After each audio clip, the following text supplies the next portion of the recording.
Many of us may know that Prophet Yusuf alayhi wasalam was buried in the Nile River and later retrieved by another prophet, Musa alayhi wasalam. This raises the question, why was Yusuf alayhi wasalam buried in the Nile, and what was the reason behind it? Let's find out. When Allah made Yusuf alayhi salam beloved in Egypt, everyone admired him for his beauty and qualities. Even the king of Egypt wouldn't do anything without consulting him. Once, there was a famine in the land and there was no food anywhere. But Allah saved Egypt from this calamity through Yusuf alayhi wasalam. People from faraway places would come to buy grains. One day, the brother who had thrown Yusuf alayhi wasalam into the well also came to Egypt.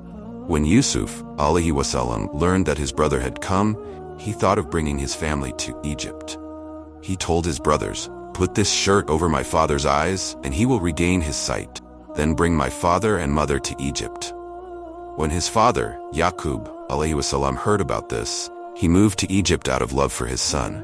Yusuf alayhi wasalam was the most beloved person in Egypt. So the king and the people welcomed them with soldiers and banners, because they were the parents of Yusuf alayhi wasalam. When Yaqub alayhi wasalam saw the army from afar, he asked whose army it was. His sons replied that it was his son's army. Prophet Yaqub alayhi wasalam then thanked Allah for his blessing. Later, Angel Jibreel descended and said, "O Prophet of Allah, Yaqub, see how Allah has honored your son. Today, the angels in the heavens have come down to witness the reunion of father and son." Yaqub alayhi salam and Yusuf then wept together in front of everyone because they were meeting after 40 years. Yusuf alayhi wasalam then seated his father with great honor. Seeing his faith and status, the king of Egypt placed his crown at the feet of Prophet Yusuf and accepted the religion of Allah, acknowledging Yusuf alayhi wasalam and his father as prophets of Allah. The Israelites then began living with the Egyptians. During this time, Yusuf alayhi wasalam expanded a city and named it Goshen. As time passed, about 24 years later, when Yaqub alayhi salam was on his deathbed, his last wish was to be buried beside his father.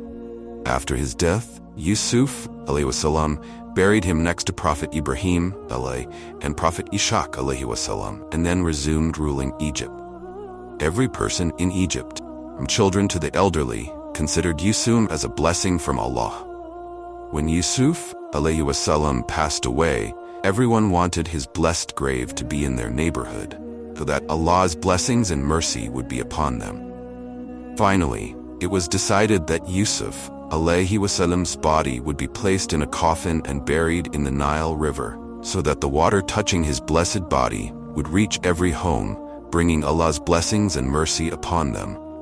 Accordingly, Yusuf alayhi's blessed body was buried in the Nile River. Before his death, Yusuf alayhi had said that he heard from Jibreel alayhi wasalam that a time would come when his family would migrate from Egypt. At that time, they should take his grave with them and bury him beside his father, grandfather, and great-grandfather. As time passed, a new pharaoh subjected the Israelites to inhumane oppression. Then, Allah sent his prophet Musa alayhi wasalam several centuries later to end the oppression. When Musa alayhi wasalam destroyed Pharaoh's regime and was leaving Egypt with his community, Jibreel alayhi wasalam descended and said, "Fulfill Yusuf alayhi wasalam's last wish." Before his death, he said that when his community would migrate, they should take his body and bury him beside his father and grandfather. Musa alayhi wasalam then asked his companions if anyone knew where Yusuf alayhi salam was buried. An old woman replied, "I know where Yusuf alayhi wasalam's grave is." The old woman then led Musa alayhi wasalam to the bank of the Nile. They retrieved Yusuf alayhi wasalam's coffin from the Nile and took it with them to Palestine. After about 400 years, Yusuf alayhi wasalam's wish was fulfilled, and he was buried beside his father, grandfather, and great-grandfather.